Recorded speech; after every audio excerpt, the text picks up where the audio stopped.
Hi friends, PSC diary എന്ന YouTube ചാനലിലേക്ക് ഏവർക്കും സ്വാഗതം. രാജ്യസഭയിലേക്ക് ആർട്ടിക്കിൾ 80 പ്രകാരം കല, സാഹിത്യം, ശാസ്ത്രം തുടങ്ങിയ മേഖലകളിൽ നിന്നുള്ള പ്രഗത്ഭരെ നാമനിർദ്ദേശം ചെയ്യുന്ന രീതിക്ക് ഇന്ത്യ കടപ്പെട്ടിരിക്കുന്നത് ഏത് രാജ്യത്തോടാണ്? അത് അയർലൻഡിനോടാണ്. അപ്പോൾ ആദ്യത്തെ ചോദ്യം ഉത്തരമാണ് രാജ്യസഭയിലേക്ക് ആർട്ടിക്കിൾ 80 പ്രകാരം കല, സാഹിത്യം, ശാസ്ത്രം തുടങ്ങിയ മേഖലകളിൽ നിന്നുള്ള പ്രഗത്ഭരെ നാമനിർദ്ദേശം ചെയ്യുന്ന രീതിക്ക് ഇന്ത്യ കടപ്പെട്ടിരിക്കുന്നത് അയർലൻഡിനോട്. നിങ്ങൾ ചില കാര്യങ്ങൾ ശ്രദ്ധയോടെ കേൾക്കുക, അപ്പോൾ നിങ്ങൾക്കത് മനസ്സിലാക്കാൻ പറ്റും. അടുത്ത ഒരു പോയിന്റ് നോക്കാം. സുപ്രീം കോടതിയുടെ പ്രവർത്തന സംബന്ധമായ നിയമങ്ങൾ ഇന്ത്യ കടംകൊണ്ടിരിക്കുന്നത് ഏത് രാജ്യത്ത് നിന്നുമാണ്? ജപ്പാൻ. സുപ്രീം കോടതിയുടെ പ്രവർത്തന സംബന്ധമായ നിയമങ്ങൾ ഇന്ത്യ കടംകൊണ്ടിരിക്കുന്നത് ഏത് രാജ്യത്ത് നിന്നുമാണ്? അത് ജപ്പാൻ. ഇതിനു മുമ്പ് കഴിഞ്ഞ ക്ലാസ്സിൽ സുപ്രീം കോടതിയുമായി ബന്ധപ്പെട്ട് നമ്മൾ പറഞ്ഞെന്താണ്? ഭരണഘടനയെ വ്യാഖ്യാനിക്കാനുള്ള അധികാരം സുപ്രീം കോടതിക്ക് നൽകിയിരിക്കുന്നത് അമേരിക്കയുടെ മാതൃകയിൽ നിന്നാണെന്ന് നമ്മൾ പഠിച്ചു കഴിഞ്ഞ ക്ലാസ്സിൽ. ഭരണഘടനയെ വ്യാഖ്യാനിക്കാനുള്ള അധികാരം സുപ്രീം കോടതിക്ക് നൽകിയിരിക്കുന്നത് അമേരിക്കയുടെ മാതൃകയിൽ നിന്നാണെന്ന് പഠിച്ചു. ഇപ്പൊ ജപ്പാനിൽ നിന്ന് എന്താണ് എടുത്തിട്ടുള്ളത്? സുപ്രീം കോടതിയുടെ പ്രവർത്തന സംബന്ധമായ നിയമങ്ങൾ ഇന്ത്യ കടംകൊണ്ടിരിക്കുന്നത് ജപ്പാനിൽ നിന്നുമാണെന്നാണ് നമ്മൾ പഠിക്കുന്നത്. ഇനി അടുത്തൊരു പോയിന്റ് നോക്കാം. സ്വാതന്ത്ര്യം, സമത്വം, സാഹോദര്യം എന്നീ ആശയങ്ങൾക്ക് ഇന്ത്യക്ക് കടപ്പാട് ഫ്രാൻസിനോടാണ്. ഇത് നമ്മൾ പഠിക്കേണ്ട കാര്യമില്ല, നമുക്ക് അത് അറിയാവുന്ന ഒരു പോയിന്റാണ്. സ്വാതന്ത്ര്യം, സമത്വം, സാഹോദര്യം എന്നീ ആശയങ്ങൾക്ക് ഇന്ത്യ കടപ്പെട്ടിരിക്കുന്നത് ഫ്രാൻസിനോടാണ്.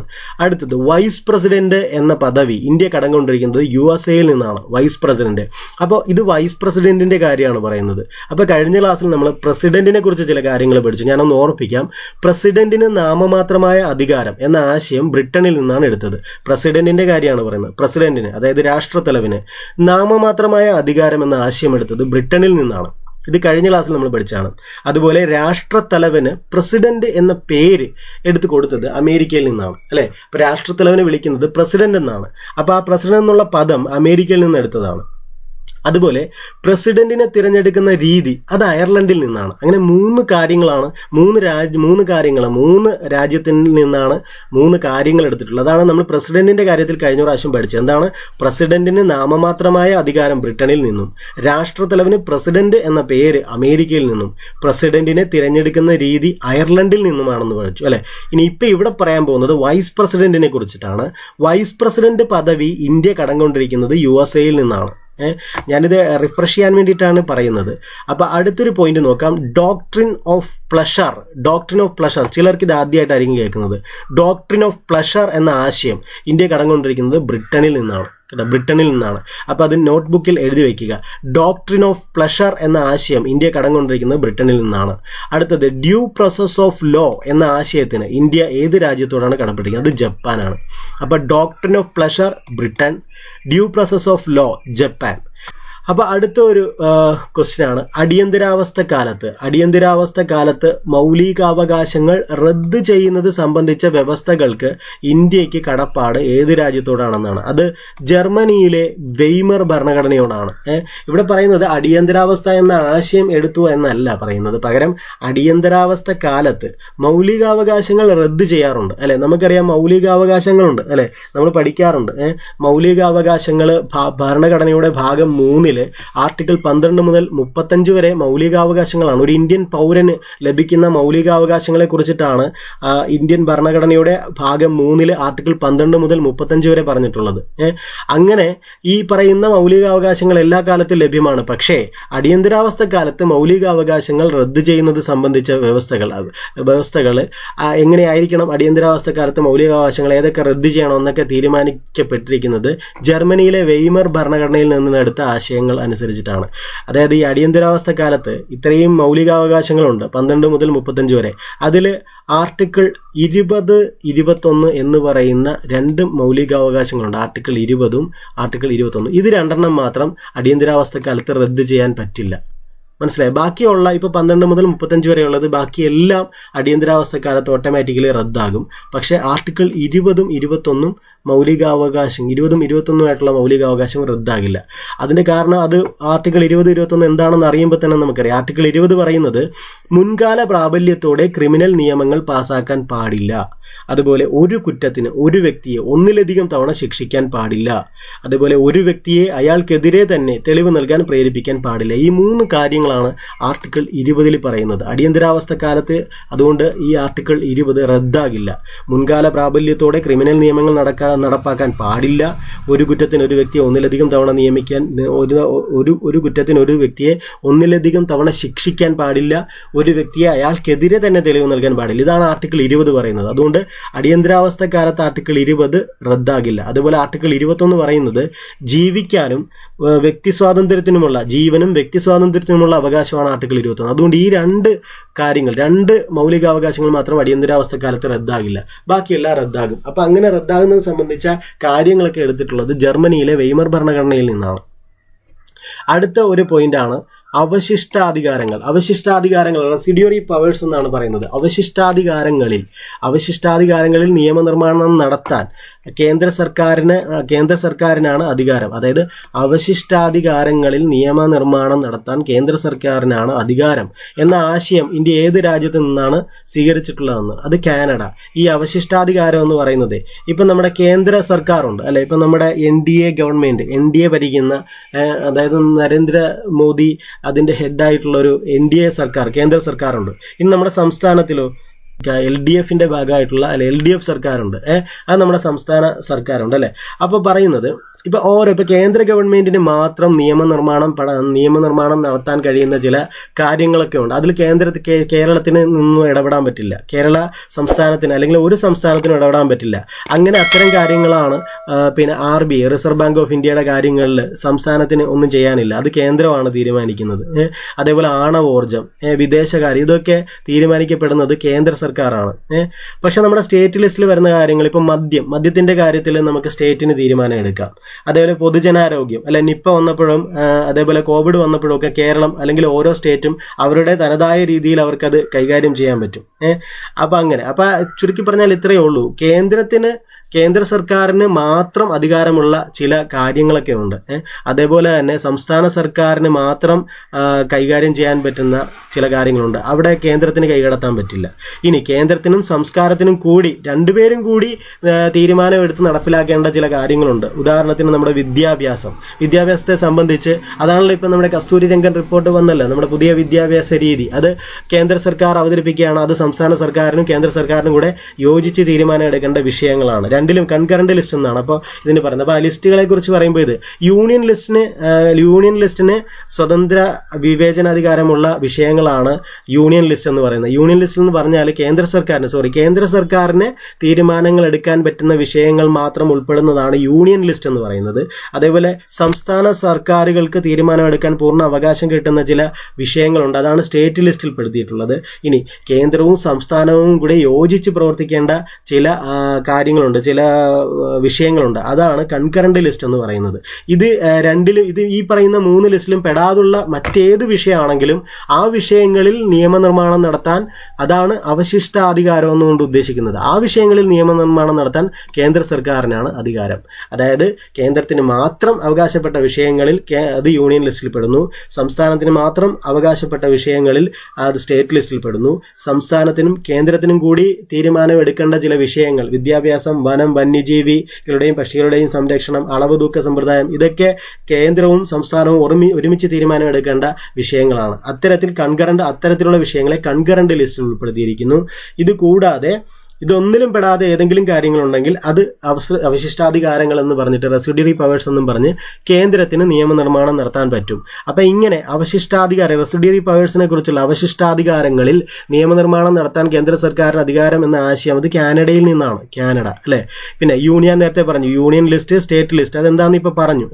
യൂണിയന് മാത്രം കൈകാര്യം ചെയ്യാൻ പറ്റുന്ന വിഷയങ്ങൾ, അത് ആണവോർജം, CBI, RBI, സിനിമ നിർമ്മാണം. നമുക്കറിയാലോ, ഒരു സിനിമ നിർമ്മിച്ചു കഴിഞ്ഞാൽ സെൻസർ ബോർഡാണ് അതിന് അനുമതി കൊടുക്കുന്നത്. സെൻസർ ബോർഡ് അനുമതി കൊടുക്കുക. അപ്പോൾ സെൻസർ ബോർഡ് യൂണിയൻ ലിസ്റ്റിൽ വരുന്നതാണ്, കേന്ദ്രത്തിന്റെ അധീനതയിലാണ് സെൻസർ ബോർഡ് വരുന്നത്.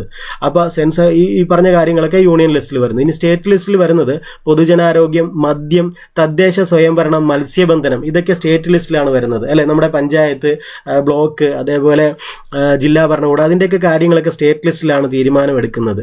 അപ്പോൾ ഇതാണ് യൂണിയൻ ലിസ്റ്റ്, സ്റ്റേറ്റ് ലിസ്റ്റ് എന്ന് പറയുന്നത്. ഇനി കൺകറന്റ് ലിസ്റ്റ്, അതും കൂടി അറിഞ്ഞിരിക്കണം. കൺകറന്റ് ലിസ്റ്റിൽ പറയുന്ന കാര്യങ്ങൾ, അതായത് കേന്ദ്രത്തിനും സ്റ്റേറ്റിനും ഒരുമിച്ച് നിയമനിർമ്മാണം നടത്താൻ പറ്റുന്നത്, ഒരുമിച്ച് തീരുമാനം എടുക്കാൻ പറ്റുന്ന വിഷയങ്ങൾ വിദ്യാഭ്യാസം അത്തരത്തിലൊരെണ്ണമാണ്. വനത്തിന്റെ കാര്യത്തിൽ രണ്ടുപേരും യോജിച്ചാണ് എടുക്കേണ്ട നിയമങ്ങൾ. വന്യജീവികളുടെയും പക്ഷികളുടെയും സംരക്ഷണം, പിന്നെ അളവ് തൂക്ക സമ്പ്രദായം, സുപ്രീം കോടതിയും ഹൈക്കോടതികളും ഒഴികെയുള്ള മറ്റു കോടതികളുടെ ഭരണ സമ്പ്രദായങ്ങൾ, അതേപോലെ ജനസംഖ്യാ നിയന്ത്രണം, ട്രേഡ് യൂണിയനുകൾ, ഇതൊക്കെ ഏതിലാണ് വരുന്നത്? കൺകറന്റ് ലിസ്റ്റിലാണ് വരുന്നത്. അപ്പോൾ കാനഡയിൽ നിന്ന് എടുത്ത ആശയങ്ങൾ ഏതൊക്കെയാ? അവശിഷ്ടാധികാരം, residuary powers, union list, state list. ഇനി കൺകറന്റ് ലിസ്റ്റ് ഇപ്പോൾ പറഞ്ഞു അല്ലെ, കൺകറന്റ് ലിസ്റ്റ് സമവർത്തി പട്ടിക, അത് ഓസ്ട്രേലിയയിൽ നിന്നാണ്. മനസ്സിലായി? അപ്പോൾ 3 ടൈപ്പ് ലിസ്റ്റ് ഉണ്ടെന്ന് പറഞ്ഞു. Union list, state list, concurrent list. അതിൽ യൂണിയൻ ലിസ്റ്റും സ്റ്റേറ്റ് ലിസ്റ്റും കാനഡയാണ് അല്ലെ. അതിൽ യൂണിയൻ ലിസ്റ്റും സ്റ്റേറ്റ് ലിസ്റ്റും കാനഡയാണ്. കൺകറന്റ് ലിസ്റ്റ് ഓസ്ട്രേലിയയിൽ നിന്നാണ് ആശയം എടുത്തിട്ടുള്ളത്. റെസിഡ്യൂറി പവേഴ്സ്, ഇതിലൊന്നും പെടാത്ത കാര്യങ്ങളിൽ തീരുമാനം എടുക്കുന്നതും കാനഡയിൽ നിന്നാണ് ആശയം എടുത്തിട്ടുള്ളത്. ക്ലിയർ ആയെന്ന് വിചാരിക്കുന്നു. ഈ ക്ലാസ് എനിക്ക് തോന്നുന്നു ഈ പുസ്തകത്തിലെ ക്ലാസ്സുകൾ എടുത്തു പോകുമ്പോൾ ഒരു കുഴപ്പമെന്ന് പറയുന്നത് ബേസിക് അറിയാവുന്നവർക്ക് ഇതൊക്കെ എളുപ്പമാണ്, അല്ലെങ്കിൽ നമ്മൾ ബേസിക് കൂടി പറഞ്ഞു പോകേണ്ടി വരും. ഇത് ജസ്റ്റ് വെറുതെ വായിച്ചു വിട്ടാൽ ചിലർക്കൊന്നും ഐഡിയ കിട്ടത്തില്ല. അതുകൊണ്ടാണ് അങ്ങനെ പറയുന്നത്. കുറച്ചെങ്കിലും ആൾക്കാർക്ക് മനസ്സിലായിട്ടുണ്ടെന്ന് വിചാരിക്കുന്നു. അടുത്തത് ശക്തമായ കേന്ദ്രത്തോടു കൂടിയ ഫെഡറേഷൻ. അതിൽ ലിസ്റ്റിനെ കുറിച്ച് എന്തായാലും അത്രയും പറഞ്ഞ സ്ഥിതിക്ക് ഒന്നുകൂടി പറയാം. ഈ ലിസ്റ്റുകൾ, state list, union list, concurrent list, അത് 11ാം ഭാഗത്തിൽ, നമ്മുടെ ഭരണഘടനയുടെ 11ാം ഭാഗത്തിൽ 7ാം പട്ടികയിൽ ആണ് ഉൾപ്പെടുത്തിയിട്ടുള്ളത്. അപ്പോൾ ചിലപ്പോൾ ഇത് എത്ര പട്ടികകളുടെ കാര്യം ചിലപ്പോൾ ചോദിച്ചേക്കും. 7ാം പട്ടികയിൽ, 11ാം ഭാഗത്ത് 7ാം പട്ടികയിലാണ് ഈ ലിസ്റ്റുകളെ കുറിച്ച് പറയുന്നത് കേട്ടോ. അത് മിക്കവാറും ചോദിക്കാനുള്ളൊരു പോയിന്റാണ്, അതുകൊണ്ടാണ് അത് പറഞ്ഞത്. അപ്പോൾ അടുത്തൊരു പോയിന്റ് നോക്കാം. ശക്തമായ കേന്ദ്രത്തോടു കൂടിയ ഫെഡറേഷൻ എന്ന ആശയത്തിന് ഇന്ത്യ കടപ്പെട്ടിരിക്കുന്നത് കാനഡയാണ്. അതായത് ഇത്രയേ ഉള്ളൂ, ഫെഡറൽ സിസ്റ്റം എന്നുള്ള ആശയം കൊണ്ടുവന്നിട്ടുള്ളത്. ഫെഡറേഷൻ അല്ലെ, ഫെഡറൽ സിസ്റ്റം എന്നൊരു ആശയം കാനഡയിൽ നിന്നാണ്. ശക്തമായ കേന്ദ്രത്തോടു കൂടിയ ഫെഡറേഷൻ എന്ന ആശയത്തിന് ഇന്ത്യ കടപ്പെട്ടിരിക്കുന്നത് കാനഡയോടാണ്. അപ്പോൾ കാനഡയോട് നമുക്ക് ഒന്നുകൂടെ ഒന്ന് പറഞ്ഞേക്കാം. കാനഡയിൽ നിന്നും എടുത്ത കാര്യങ്ങളെന്ന് പറയുന്നത് അവശിഷ്ടാധികാരങ്ങൾ അല്ലേ. കാനഡയിൽ നിന്നും എടുത്ത കാര്യങ്ങൾ നമുക്കൊന്നുകൂടെ ഒന്ന് പഠിക്കാം. കാനഡയിൽ നിന്നും എടുത്ത കാര്യങ്ങൾ എന്തൊക്കെയാണെന്ന് നോക്കാം. ഒന്ന്, അവശിഷ്ടാധികാരങ്ങളിൽ നിയമനിർമ്മാണം നടത്താനുള്ള കേന്ദ്ര സർക്കാരിനുള്ള അവകാശം, അത് കാനഡയിൽ നിന്നാണ്. യൂണിയൻ ലിസ്റ്റ്, സ്റ്റേറ്റ് ലിസ്റ്റ് അല്ലേ. പിന്നെ ഇപ്പോൾ പഠിച്ച ശക്തമായ കേന്ദ്രത്തോടു കൂടിയ ഫെഡറേഷൻ സംവിധാനം അല്ലെ, ഫെഡറേഷൻ എന്ന ആശയം, ഇതൊക്കെ കാനഡയിൽ നിന്നാണ്. കൺകറന്റ് ലിസ്റ്റ് ഓസ്ട്രേലിയയിൽ നിന്നാണ്. ക്ലിയർ ആയെന്ന് വിചാരിക്കുന്നു. ഗവർണർ പദവി, ഗവർണർ സ്വീകരിച്ചിരിക്കുന്നത് ഏത് ബ്രിട്ടീഷ് നിയമസംഹിതയിൽ നിന്നാണെന്നാണ്? അത് 1935 ഗവൺമെന്റ് ഓഫ് ഇന്ത്യ ആക്ടിൽ നിന്നാണ്. ഗവർണർ പദവി അല്ലെ, ഗവർണർ പദവിയെക്കുറിച്ച് എന്നുള്ള ഗവർണർ പദവിയുടെ സംബന്ധിച്ച വ്യവസ്ഥകളൊക്കെ 1935 ഗവൺമെന്റ് ഓഫ് ഇന്ത്യ ആക്ടിൽ നിന്നാണ് എടുത്തിട്ടുള്ളത്. അടുത്തത്, സുപ്രീം കോടതിയുടെ ഉപദേശക അധികാരങ്ങളുടെ കാര്യത്തിൽ ഇന്ത്യ അനുകരിച്ചിരിക്കുന്നത് കാനഡയെയാണ്. അത് വീണ്ടും സുപ്രീം കോടതി വന്നിരിക്കുകയാണ് അല്ലെ. സുപ്രീം കോടതിയെക്കുറിച്ച് നമ്മൾ കഴിഞ്ഞ ക്ലാസ്സിൽ പഠിച്ചു. ഭരണഘടനയെ വ്യാഖ്യാനിക്കാനുള്ള അധികാരം സുപ്രീം കോടതിക്ക് നൽകിയിരിക്കുന്നത് അമേരിക്കയുടെ മാതൃകയിൽ നിന്നാണ്. സുപ്രീം കോടതിയുടെ ഉപദേശക അധികാരങ്ങളുടെ കാര്യത്തിൽ ഇന്ത്യ അനുകരിച്ചിരിക്കുന്നത് കാനഡയിൽ. പാർലമെന്റിന്റെ ഇരുസഭകളുടെയും സംയുക്ത സമ്മേളനം വിളിച്ചു ചേർക്കുന്നതിന് മാതൃകയാക്കിയിരിക്കുന്നത് ഏത് രാജ്യത്തെയാണെന്നാണ്? മാതൃകയാക്കിയിരിക്കുന്നത് ഓസ്ട്രേലിയയാണ്. ഈ സംയുക്ത സമ്മേളനം എന്ന് പറഞ്ഞാൽ ജോയിന്റ് സിറ്റിംഗ് എന്നാണ് ഉദ്ദേശിക്കുന്നത്. ജോയിന്റ് സിറ്റിംഗ് പാർലമെന്റിന്റെ ഇരുസഭകളുടെയും സംയുക്ത സമ്മേളനം വിളിച്ചു ചേർക്കുന്നതിന് മാതൃകയാക്കിയിരിക്കുന്നത് ആരെയാണ്? ഓസ്ട്രേലിയയാണ്. ആർട്ടിക്കിൾ 108 ജോയിന്റ് സിറ്റിംഗുമായിട്ട് ബന്ധപ്പെട്ട ഭരണഘടനയിൽ പറയുന്നത്. Article 108 joint sitting. 108 joint sitting. അപ്പോൾ പാർലമെന്റിന്റെ ഇരുസഭകളുടെയും സംയുക്ത സമ്മേളനം എന്ന് പറഞ്ഞാൽ ലോകസഭയുടെ രീതിയിൽ കൂടാറുണ്ട്, രാജ്യസഭയുടെ രീതിയിൽ കൂടാറുണ്ട്. പക്ഷേ ഏതെങ്കിലും ഒരു വിഷയത്തിൽ 2 സഭയ്ക്കും തീരുമാനം എടുക്കാൻ പറ്റാതെ വരുമ്പോൾ ഈ 2 സഭകളും കൂടെ ഒരുമിച്ച് വിളിച്ചു ചേർത്ത് തീരുമാനം എടുക്കാറുണ്ട്. അങ്ങനെയാണ് സ്ത്രീധന നിരോധന നിയമം 1961 ആദ്യമായിട്ട് ജോയിന്റ് സിറ്റിംഗ് കൂടുന്ന 1961 അതായത് ആ സ്ത്രീധന നിരോധന നിയമത്തിന്റെ കാര്യത്തിൽ ഒരു തീരുമാനം എടുക്കാൻ പറ്റാതെ വന്നപ്പോൾ 1961 അങ്ങനെ ഒരു ജോയിന്റ് സിറ്റിംഗ് വിളിച്ചു കൂട്ടി അതിൽ തീരുമാനം എടുത്തിട്ടുണ്ട്. അപ്പോൾ ഐഡിയ കിട്ടിക്കാണും അല്ലെ. ലോകസഭയും രാജ്യസഭയും ഒരുമിച്ച് ചേർത്ത് പ്രസിഡന്റാണ് വിളിച്ചു കൂട്ടി തീരുമാനം എടുക്കുന്നതാണ് ജോയിന്റ് സിറ്റിംഗ് എന്നാണ് അതിന് പറയുന്നത്. സംയുക്ത സമ്മേളനം. ആ സംയുക്ത സമ്മേളനം എന്നുള്ള ആശയം എടുത്തിട്ടുള്ളത് ഓസ്ട്രേലിയയിൽ നിന്നാണ്. ഓസ്ട്രേലിയ. പാർലമെന്റിന്റെ ഉപരിസഭ എന്ന് പറഞ്ഞാൽ രാജ്യസഭയാണ്. ഉപരിസഭയിലേക്ക് അംഗങ്ങളെ തിരഞ്ഞെടുക്കുന്ന ആനുപാതിക പ്രാതിനിധ്യ രീതി ഇന്ത്യ അനുകരിച്ചിരിക്കുന്നത് ദക്ഷിണാഫ്രിക്കയിൽ നിന്നാണ്. പാർലമെന്റിന്റെ ഉപരിസഭയിലേക്ക് അംഗങ്ങളെ തിരഞ്ഞെടുക്കുന്ന ആനുപാതിക പ്രാതിനിധ്യ രീതി ഇന്ത്യ അനുകരിച്ചിരിക്കുന്നത് ദക്ഷിണാഫ്രിക്കയിൽ നിന്ന്. അടുത്ത ഒരു ചോദ്യം നമുക്ക് നോക്കാം. ഭരണഘടനയിൽ പരാമർശിക്കുന്നില്ലെങ്കിലും പ്ലാനിംഗ് കമ്മീഷന്റെ ആശയം അല്ലെ, പ്ലാനിംഗ് കമ്മീഷൻ മുമ്പുണ്ടായിരുന്നതാണ് അല്ലെ, ഇപ്പൊ നീതി ആയോഗ് ഉണ്ട്. പ്ലാനിംഗ് കമ്മീഷന്റെ ആശയം ഇന്ത്യ സ്വീകരിച്ചത് മുൻ സോവിയറ്റ് യൂണിയനിൽ നിന്നാണ്. ഇപ്പൊ സോവിയറ്റ് യൂണിയൻ ഇല്ല, പകരം റഷ്യ എന്നാണ് അറിയപ്പെടുന്നത് അല്ലെ. ഭരണഘടനയിൽ പരാമർശിക്കുന്നില്ലെങ്കിലും പ്ലാനിംഗ് കമ്മീഷന്റെ ആശയം ഇന്ത്യ സ്വീകരിച്ചത് ഏത് രാജ്യത്തു നിന്നാണ്? അത് മുൻ സോവിയറ്റ് യൂണിയനിൽ നിന്നാണ്.